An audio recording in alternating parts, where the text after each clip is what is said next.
typically that's not enough movement to, but when we see stuff at 2 inches, then we definitely want to address it. Question. Is there a reason why you decided not to go 3-2? I know you said 3-1 comp supported the 3-1 in the area. For the money and the layout. We'd have to get a lot more intensive, and that would probably add another $6,000-7,000 to the rehab. And, because it will perform as a 3-1, it saves us some money, bigger spread for 10, that's why. Well, the other thing is too, is if you start getting too much money into it, you may not get it back out. That's a pretty substantial additional cost to add on another bathroom. But yeah, you gotta make it worthwhile. Now, if this home was in a nice community that, warranted the extra cost, then you might consider doing that. Tim, you said something about blueprints earlier. Now, you and rehab team come up with blueprint yourself, or you gotta have another outsource it? How do the blueprints work? Jason's got. I meet them here and I tell them what my plan is, so Tim and I will go over what changes we're making and room modifications for plan changes. And then basically I meet the architect and say, okay, I need a wall here, this bathroom goes, we're doing this, they here and that and this. They draw it up, send it to me, we kick it around, request revisions, if there is any, they do it. That's pretty much it. But we engage an actual architect. And that step is already done, and we've agreed on it, and it's going to the city now for permits. So that's the next step. And then the permits take how long? It should only take 2 to 5 days. So often they'll ask for additional information for this one. We're not doing a room addition, or we're not adding additional footage, so we can forego elevation plans and things like that, which would be drawings of the exterior. So you have to do the existing of what you're starting with, and then you have to submit a proposed drawing. So for this one, it should take 2 to 5 days. Good, appreciate it. So I went out and got a new survey when I bought it. Sometimes I do, sometimes I don't, but there's this awkward looking fence line on this side that's got right down in this back corner. It's got a zigzag of about 1.5 feet, 2 foot, and then goes back, and I'm thinking, looks like somebody tried to steal a piece of my land from the neighbors, when they put a new fence in, but sure enough, it's by the survey. The other thing that came out in the survey is this fence line out here, this chain link fence, is over the easement with the city. Turns out that was addressed many years ago, and I have the letter by the city that agreed to leave it as is because it was grandfathered in. Okay.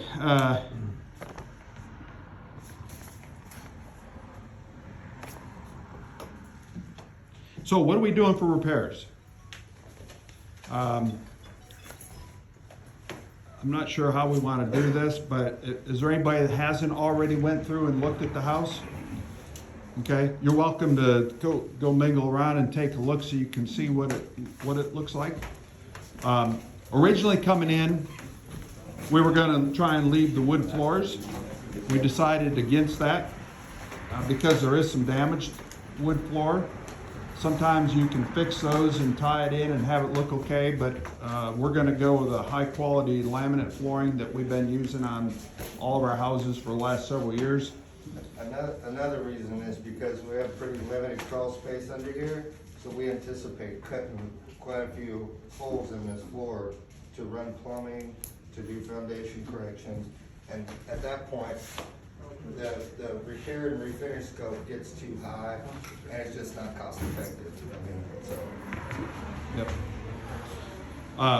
Kitchen cabinets, originally coming in, if you notice, they're very unique. The bottom cabinets, because they don't come straight down, they're kicked back 3 or 4 inches. I thought it was kind of unique, with the age of the home and the style and stuff. I originally wanted to keep them, but I think Jason's talked me into replacing those cabinets. It is kind of unique, you know, what, they're sliding top cabinet doors, but we're gonna end up having to paint all that stuff, which means that the paint's gonna be peeling in the track, you know, when you slide them back and forth, and We so, have to try to match it on the opposite side, but there is no cabinet. So Right. It gets a little, so we're just gonna take all that stuff out too, and then it'll all be nice and fresh and clean, okay? You'll notice in this back room here, in one of the two closets, they've got the current water heater sitting on a shelf that's up this high, which is weird. Not to mention it's too small. So we're gonna take that out, put a new hot water heater in and bring that back down to normal installation, and bring it to code, so. Tim, have you done any houses in these neighborhoods? It's been several years, but I've done house back here on Greenlee, so. Was there a question? No, I'm just curious. Yeah. Yeah, if this is in your neighborhood, typical. there are some recent comps for this neighborhood that shows there's still movement and activity here for sure. We're gonna be doing all new windows. Those take a couple of weeks to get them ordered and get them in, but they'll all be custom made to this house. That's gonna make a huge difference in this house as far as road noise and comfort and stuff. We do that many times. One of the things, just for those of you that are new in the business, you know, I've always taken the approach of making them nice. You know, there's so many people out there today that they call themselves rehabbers, and they just throw paint and carpet in the property and call it a rehab. And consequently, they wonder why they can't get a quick sale on it and a premium price for it, and it looks like crap, you know? So think about your business model. What are you gonna do? What's gonna be kind of your signature when you're rehabbing houses? If you use Jason for your rehabs, you know he's got a lot of experience in helping you design what it is you want to do with it, and what sells and what doesn't sell. And you'll see that a lot of people, they'll do stuff that really isn't helping you sell the house. So it might take more money, you might spend money, it might make you feel good like you did something extra, you know, but it may not really be things that's going to help you sell the house and give it that wow factor. And I think we've nailed it pretty good these last several years. We've turned out some nice houses, get premium dollar, and they're sold quick.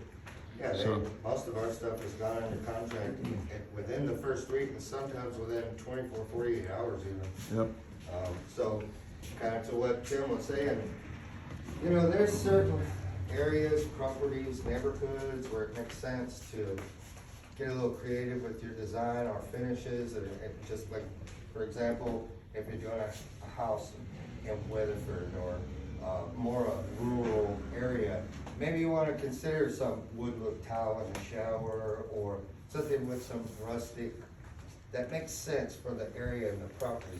But mostly, you're better off sticking to the trends. You know, don't believe what you see on TV, for sure. To us sales, we're all here to make money. We want to see the houses go under contract quickly, and you want to appeal to the widest demographic of potential buyers possible. So, if you think the purple wall is cool, you know, maybe 1 out of 10 people will like it, and you just lost 9 potential buyers because they don't want purple walls, you know, so. There's times to be creative, but mostly you're better off sticking to the trends for performance and stuff like that. Your power team is going to be important to you. What I mean by that is your contractors, your rehab contractors, anybody else that you need for the rehab, a realtor, a good solid realtor, maybe a lender. That's the kind of, you want to have the right people that is going to help you get it sold quick. A brand new agent in the business just started may not be the best choice to help you do what you're trying to do if they don't know what the market trends are and they're not savvy at negotiating and so forth. I'm fortunate that I've got a husband and wife team I've been using for like 8 years now, and they are so savvy and Jason knows, I mean, they get everything sold quick, they know how to market, they know how to negotiate. And hardworking people, you know. Good communicators, which is hard to find, but really, really good people. So keep that in mind. How long will this take, this rehab? This particular one Mhm. is, my default answer is 10 to 12 weeks. We hope to complete in 8 to 10, but, you know, things happen. Even weather can have an effect on whether your drywall mud will dry or, yeah, there's just so many variables. So, you know, the default answer is 10 to 12 weeks, but we hope to complete in 8 to 10. This one's taken a little bit longer because the architectural drawings, the city permits, the city inspections that'll be required as a result of those permits. So there's some things there that are gonna take this a little bit longer. Full rewire, full replumb, full HVAC with all new duct work and plenum work. I mean, we have a lot of plumbing moves here and electrical reconfiguration, so there's things that you're not gonna do in most houses. You're Yes. usually not gonna do that level. Is it taking longer to get the permits and things like that during the corona? Has that time frame Yes. changed? Yes, It and has. it has. Rodney Rush can attest to that. We had a nightmare situation on a property over off of Vickery that the city was an issue at every turn. That was at the beginning of COVID too. It was, So, yes. so It all- people are back to work, they may be slow. The other thing that you have to take into account is cost increases and delays if you're having to order things.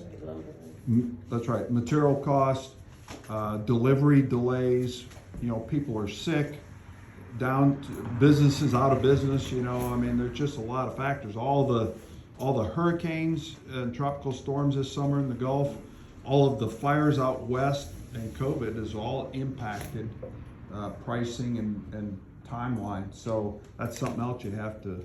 So about how long, so for example, if you're using hard money, do you increase that time frame to determine when the house is gonna get done, when you wanna allow for those changes? Or is So- it taking longer? So you're gonna wanna make sure you talk to your contractor. If it's Jason, he can help you through that, but, you know, he can tell you what kind of products are in short supply and if there's any kind of delays in the. And you're really usually almost never, unless you're trying to do a historic property, and I could give you a whole speech about doing those. Yeah, You know, typical duration for a hard money loan, it's very unusual to go a full 6 months. Has it happened? Sure, yeah. And because, you know, there are worst case scenarios in this business. But it's pretty rare that you're gonna exceed your loan terms. Most of our projects have been 6 to 8 weeks. Yes. Yeah. So, you know, that, We've done one in 5. The last one. Yeah. and those are full rehabs and Yep. taking consideration, Very close. okay. For What- like the, what those- square footage, does that matter, What was that, Oh, yeah. 1,600 square feet? 15, or, okay? but the last one, 2 bathroom redos, floors, some drywall repair, like to moderate foundation or moving a few light fixtures around, things like this are relatively easy to do, they're not real time consuming.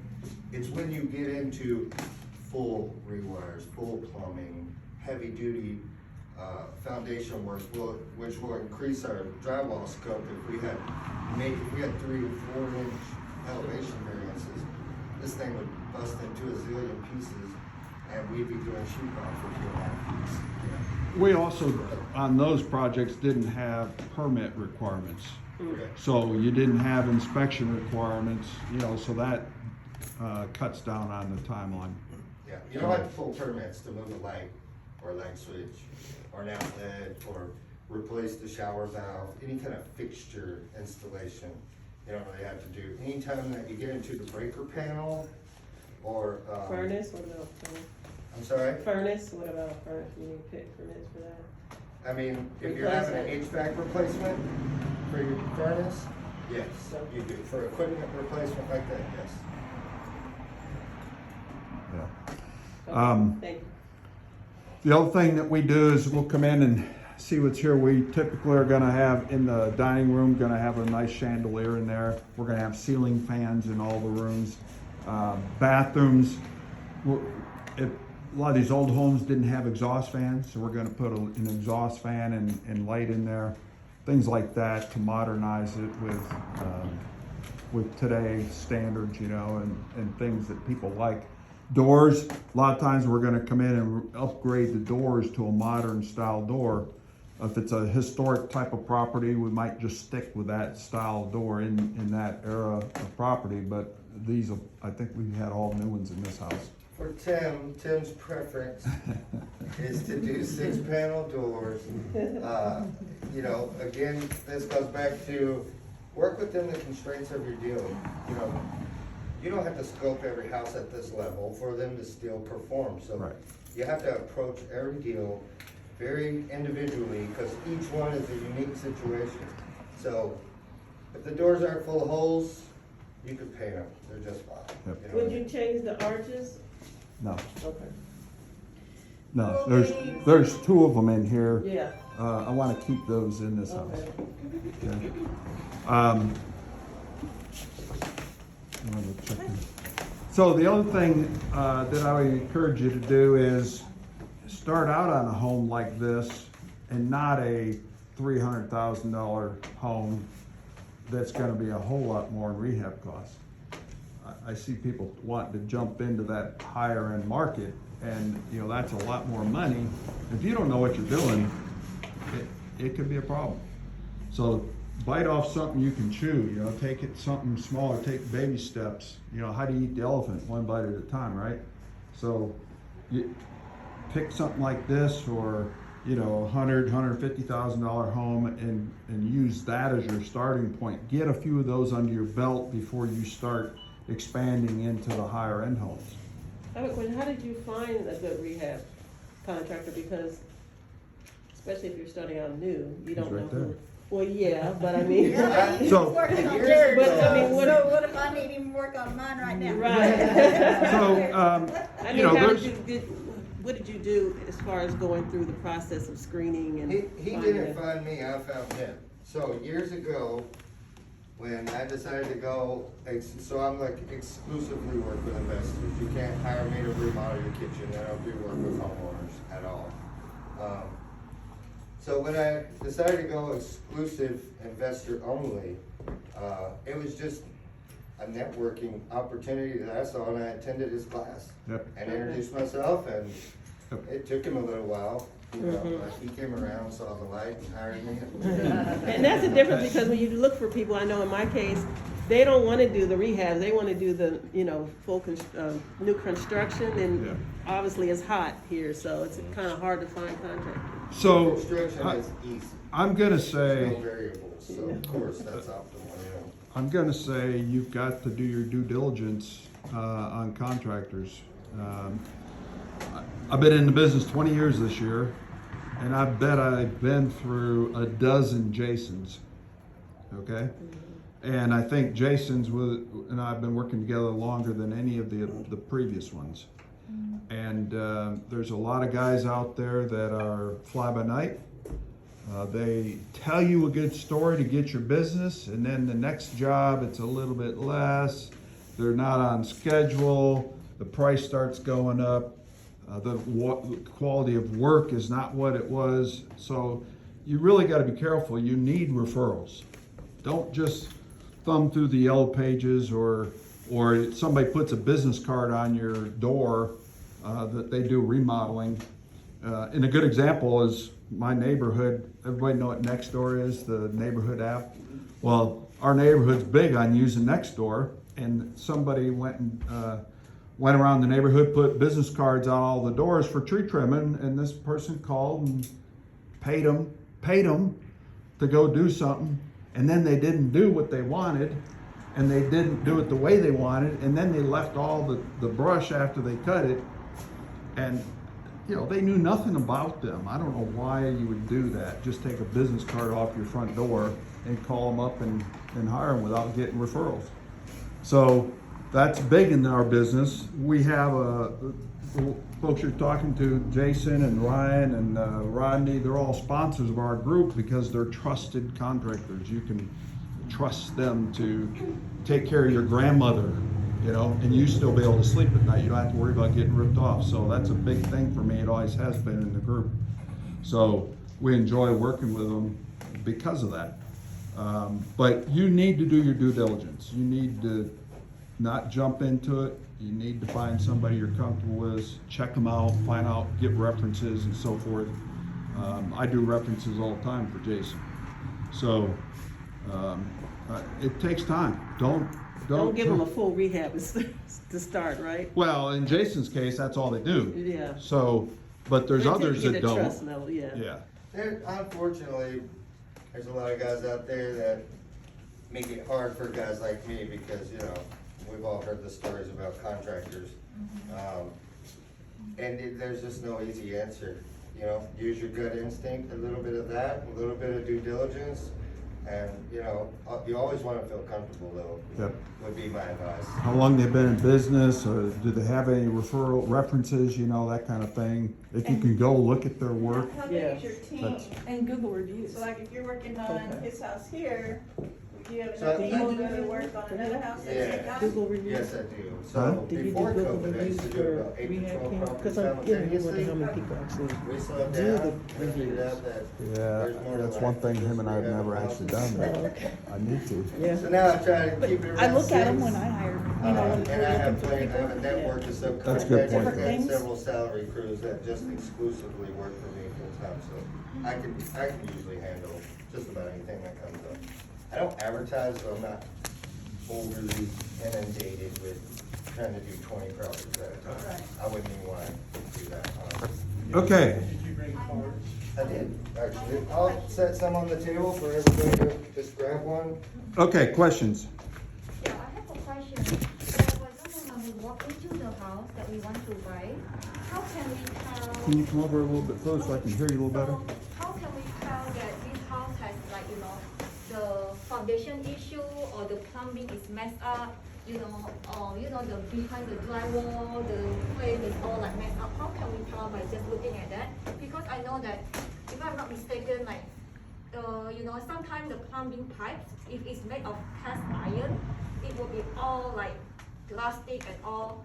So nowadays it's like PVC pipes for the plumbing pipes, right?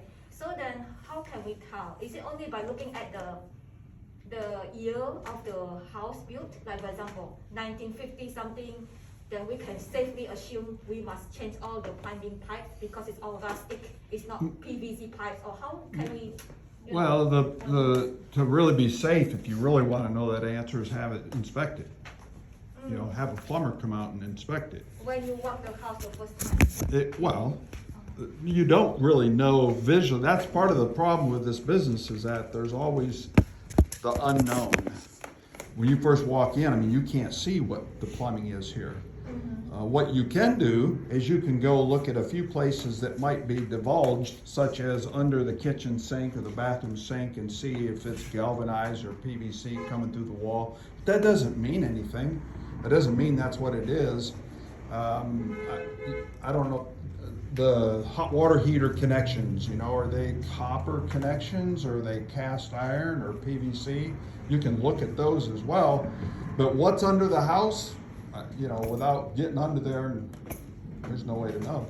It's pretty tough to tell, and I'll add that you don't always have to change out cast iron plumbing. If it's in good shape and it's in a pure beam house like this and it's not submerged under the ground, you're never gonna do every single possible thing to a house that you can do.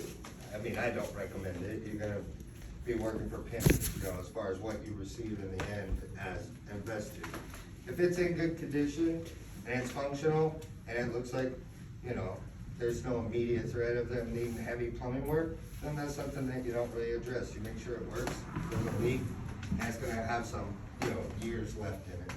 But, As far as the initial price that you offer the customer, that would be part of like the percentage, where you're trying to come up with your ARV and repairs. Some do 65%, sometimes about 70%. Just kind of, if you have any doubt, just play with that percentage, right, for the unknown Well, factor. that's one way, but the other way is you can always have like a 10% fudge factor in your rehab cost. So if you've got a $50,000 rehab bill, you put in another $5,000 just for those kinds of things. There's no way of knowing. The percent of the ARV is really up to you and what your business model is. You know, what kind of percentage of a discount are you looking for in your deals? You know, I've lived off of 70% for years. Lately, because it's been a little bit harder, I've bumped it to 75% on some houses, you know, just to try and make deals work a little bit better. But I've been doing it 20 years. You know, that may not be something, if you're brand new, you may not want to try that if you're not sure what you're doing, you don't have your processes down, how to sell them fast, which is a big thing. If you sit on a house for 6 months afterwards, you know, you're eating up a lot of expense. So everybody's different. Then you have the people on the other side of the fence that are greedy and they want to buy it 50 cents on the dollar. Well, those kind of deals are pretty tough to find nowadays. And, you know, it makes it really, really hard to find them and make any money at it. So, but anyhow, did we answer your question? That was on the plumbing. But for a newbie like us, many of us are newbie also, when you walk through the house, then you know, sometimes we don't have much time to bring our contractors with us, or we bring our home inspector with us, because the schedule is always not right. My contractors or whoever is busy. So you just have to go to the house, and sometimes, you know, the wholesaler, they give you a deadline. Good deals will go in 2 hours. It's like a very crazy, you know, like environment. Then at that point, what do? You just start to look at the house. Should I bid? Should I not? Nobody's with me. So this kind of thing is always like, it's a dilemma for me and my husband. Like, how can you, what I say, like the general guideline, at least the preliminary, that when we walk in, without contractor by our side, how can we say, okay, this is maybe we can do it? Because, you know, we are new. So it's a good point. Part of the answer is build that power team, find a contractor like Jason that can go with you to walk the house. He'll do that if his schedule is available to do that. Yeah. Part of the answer is maybe think about not dealing with wholesalers, because, you know, they are in a rush and it is a different market today. You know, so they're gonna put that kind of pressure on you. There's gonna be more interest in that house and stuff, but for you being brand new, if you gotta make a decision like that, that may not be the best choice. You might wanna think about dealing directly with sellers. You know, and I mean, that's what I always do, is I work with sellers. I've been doing it for 20 years. Then you're working on their schedule, and sometimes you're still rushed, but you're gonna see that it won't be as rushed. And honestly, some of this is just gonna take time. It's gonna take time for you to learn that process and how to estimate those repairs. Something else is, if you're working with a regular homeowner, you can put in your contract the 10 business days for scheduling inspections and things like that. And so you have your estimate of what repairs are, you bring in the contractors or whoever needs to come in and do that inspection within that 10 days. And if it's more than what you thought, you renegotiate or you back out of the contract. Yeah, and that's a good point, but that a lot of times isn't gonna work with the wholesalers today. No, not with wholesalers. You get hours, most of the Yeah. jobs are highest and highest. And that was their point, is you get hours. 2 hours So. gone. Unfortunately, there's another layer to that answer, is experience. After you do a few houses, you start to get a gauge for what things cost. Go back to what you were originally saying. Cracks like this, cracks over door openings, windows, those are always an indication of foundation movement. Now, if you just have a hairline crack like this one, and you only see that in 1 or 2 places in the house, like this, or is that a cobweb? Yeah, that's correct. So if you only see a couple of those in the house, you're not feeling anything substantial, then, you know, foundation wouldn't be, it could still be an item, but probably not substantial. Another way to check is, you know, what Jason's talking about in particular is, if you look off the corners of your windows and your doors, you go around and close doors and the doors all rub If you try and open up a window and the window's jammed shut, it could be because of foundation. You'll see, if you go through the house here, you'll see big cracks in the ceiling back here. You'll see some more up in this room, I think. But, you know, usually, if you got foundation movement, it's gonna be off the corners of your door frames and your window frames. That'll be a real easy way to tell. And in this particular case, in this house, if you go in this back room, you should be able to feel that, because that room rolls down as you go closer to that back wall. So if you go back there and look and see if you feel that, and you can tell many times, you know, once you do this a little bit, you'll know just by walking in if you're going, you know. Now, I carry a golf ball with me in my truck. And this is bumping up, or is it only the flooring? This is also like. Yep. Could be Bulging. Yeah, we're gonna put in all new floors in here. Oh, okay, okay. You said But that- you can use a golf ball, walk in a house, and somebody wants to tell you they don't have foundation problem, just set that ball down. See where it rolls. Whenever you're working with your floors, you take into account, so like in here, you got these little squares, which could be asbestos base. Do you just figure you're gonna go over the top of it, or do you figure, okay, I'm gonna have to take that up, I'm gonna have to add a little bit more because of disposal and all of that? I mean, not usually, abatement is not nearly, you know, when we're talking about asbestos removal and siding, or even black mold, you know, black mold was a big surge in insurance money there for a minute. It's not, doing abatement is not nearly as involved as they pitched it, you know, long ago, so. For this particular floor, I would not suspect that this has anything to do with asbestos. Most of the products that you see now that do have it is gonna be on the exterior, almost always. Covering it, though, Just- is not an issue. Yeah, if it was asbestos, we wouldn't wanna cover it, we wanna do abatement and get it out, clear all the dust, I mean, there's a whole procedure to doing that. But for this particular floor, we'd just probably go right over top of it. But I always heard that, like, if you had asbestos siding, you don't have to remove it, you can just cover it. You can paint it, seal it, or, and the siding itself is not as dangerous as the dust, as you're Right, dusting it off right. of there. You know, so we spray it down and water it down because it creates less dust, you know, because it's a little bit wet. And usually we do it that way, you bag it up in a trash bag, tie it off, put it in the dumpster, and you follow procedures, you know. Yep. How do you match it if it's really old? So, and I know the siding you're talking about, they now make an asphalt product. This stuff is insanely expensive. I mean, it comes in a bundle, they actually call it a sheet, all right? And you're talking about the wavy bottom, wide stuff. So they make a product now, it's made out of asphalt that matches that pretty close. As long as you're painting it, you really won't be able to notice. But it costs about $300 for a bundle. Wow. And a bundle's gonna have about 20 pieces in it. That house in South Dallas I just bought has that. I'm sorry. And it's in a historical district. Oh. That's why you're paying, that's why they made it, was because of the historical.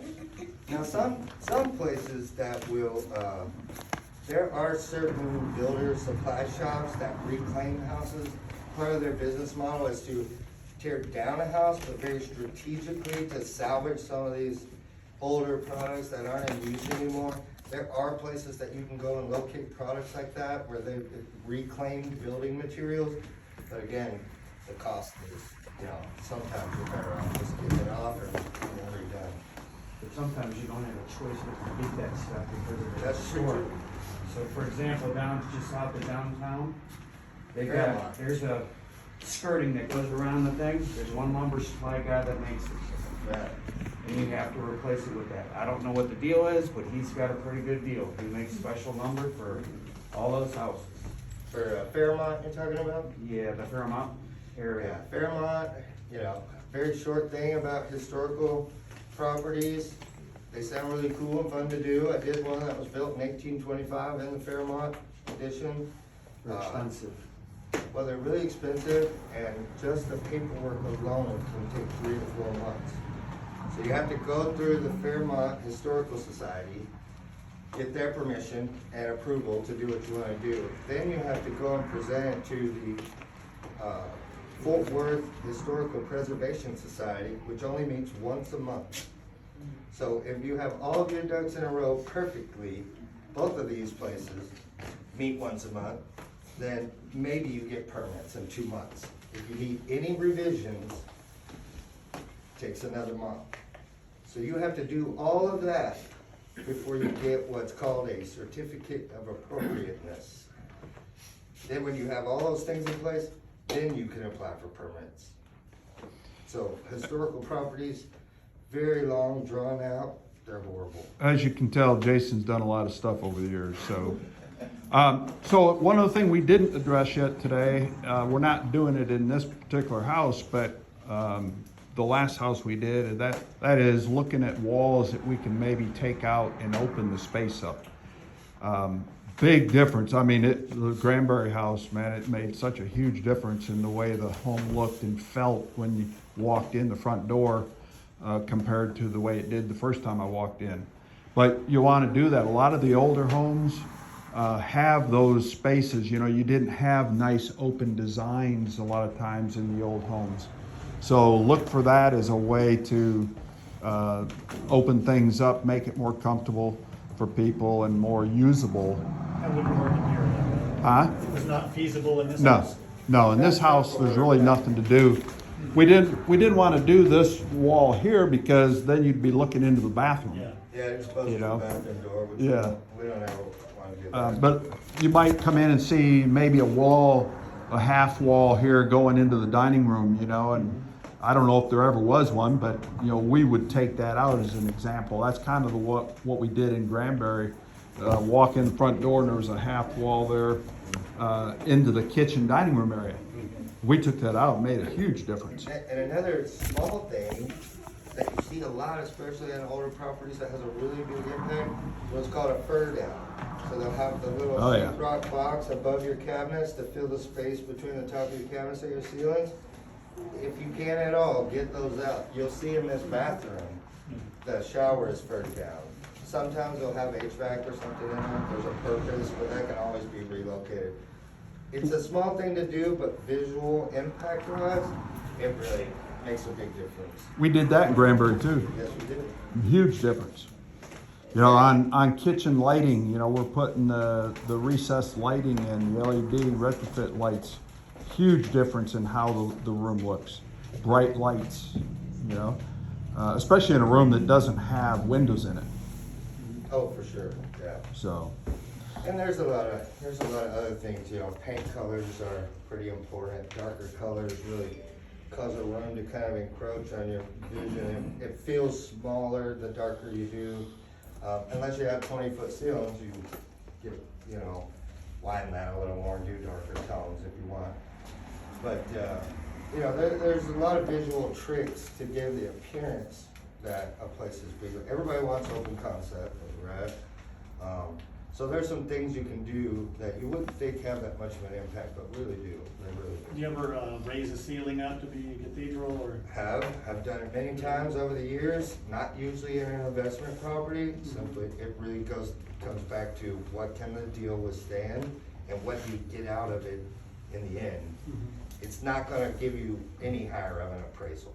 Will it attract more people to your property? Maybe, but it won't add dollars to vault to ceiling. You know what I mean? okay, any other, go ahead. Are there any protocols for dealing with mold? I know y'all are gonna have to replace ceilings because of cracks and all that, but it looked like there's a lot of mold in there from maybe rain drainage. And you said there wasn't anything wrong with the roof? At No. one time, But I see. The roof was replaced about 3 or 4 years ago. yeah. Okay. So the house hasn't really been lived in a while. So the humidity, the hot, the cold, the humidity. That's not the kind of mold that here. Thank you. So actual black mold, the dangerous stuff, can only grow in complete darkness. it can never be exposed to light. So if you have something on the exterior, it's moldy looking, but it's just moisture, it's nothing dangerous. Okay, I was wondering, cause, one of the last houses I had to do an offer on, the whole front entry wall and the front bedroom walls had mold all over them, and I didn't know how to. And you know that to do remediation to that, you simply spray it with bleach water and let it clean, dry out, You and know, I then have to check, see if it's extracted. inside the walls. If it's inside the walls, even the products that you buy for mold removal are pretty much a form of bleach water. Okay. You can hang it back with Zinger and you'll never see it. Okay, any other questions about the house? Tim, what about outside, anything landscaping or painting, or is that a covered patio? Thank you for that. Outside is a pet peeve of mine. We do a lot with curb appeal. You can see all the trees are overgrown. Almost every one of these trees on this end turn out to be dead, so they're coming down. All this stuff in the front will either be trimmed way back or pulled out. Back porch is gonna be rescreened. I thought about enclosing it, add more square footage, but we decided against that. So we're just gonna enclose it, screen. And then the rest of it, the vinyl siding, there's no vinyl siding on this side, so that'll all be fixed, and any repairs to the siding will be updated. Okay. All the fascia repair that's missing. They started doing this vinyl installation and never finished it, and I guess he had quite a problem with squirrels in the attic and stuff, so. But usually for me, the yard, you know, if it was summertime, one of the first things I'd do is put down fertilizer and start working on the lawn, because it takes time for grass to grow, right? And turn green and kill the weeds. So curb appeal's a big thing for me, so I start there while they're working on the house. I hate weeds, and I hate dirt for a lawn, so, Will you put a sprinkler system in if it's not there? no. Not unless I had that good of a deal. I'd have to have an awful good deal to do that. You set up like a timer and some kind of. Yeah. Yeah, all right. Okay, any other questions about the house? Inside, outside? Maybe go over what this is the big thing that we're doing here, back here, and talk about this room modification. Okay. Maybe go through that. I kind of hate to take everybody back there just because everybody's going to be crowded, but what Jason's talking about is, I mentioned it earlier, if you go back in the kitchen at the end of the pantry, the closet there, from there to the back wall is where we're going to add the indoor laundry room. We're taking it out of the garage and moving it inside. And that's also where the new hot water heater will go as well. So the hot water heater is currently in a closet right back here by Rodney, right on this back wall right here. That's gonna come out of there and open that up to be a big closet for the new third bedroom. But the laundry room will back up to this bedroom now over here, so it'll be washer, dryer, and hot water heater. Will you be able to access the kitchen this way or just this way? No, Only this way? from the side. Yeah, This will be the bedroom door. yeah.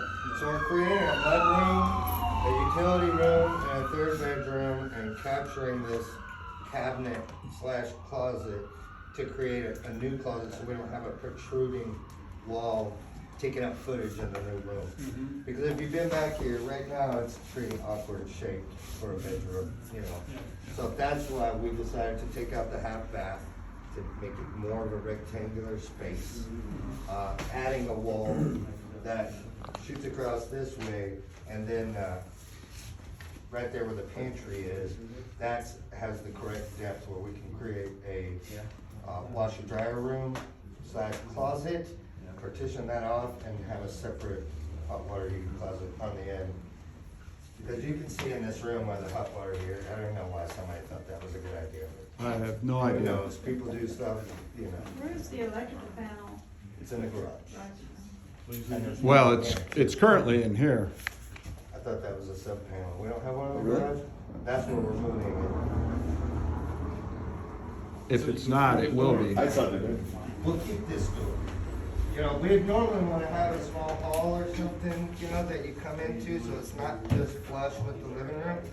But then that creates a kind of a weird nook right here, and it messes up our bedroom, so you gotta pick the less of two evils, what makes more sense, functionality, and so we're just gonna keep this right here. Okay, any other questions about the house, what we're gonna do? I was wondering if this was a slab foundation, would that have affected your decision in moving that laundry room and hot water heater? Just because of additional labor? Yes and no. I was gonna say, I don't think it would have affected the end result. It's just you had to do it a little different. And it would be a little more money. It costs more to move plumbing to the slab, of course, to cut the concrete out. But sometimes it really depends on the proximity to the plumbing we intend to tie into. Yeah. How doable it is, or it's really not about how doable it is. It's how much sense does it make and how much rehab money can the deal withstand and you still extract what you hope to get in the end. So it just depends. If this was a super tight deal and we couldn't afford to do that level of rehab, you feel like you need that for the property to sell, it could be a pass. Yeah. You know? But, who wants a washer and dryer in the garage? You know? Ours are. So, but I mean, if you're updating, if you're updating the house, I agree with Jason, if the budget doesn't allow it, sometimes you just can't do everything you'd like to do, but, we work hard at making it be what it should be. And, most of the time we win, so. All right, any other questions about the house, inside, outside? Anything at all, timelines? I appreciate the opportunity. You bet. Yeah.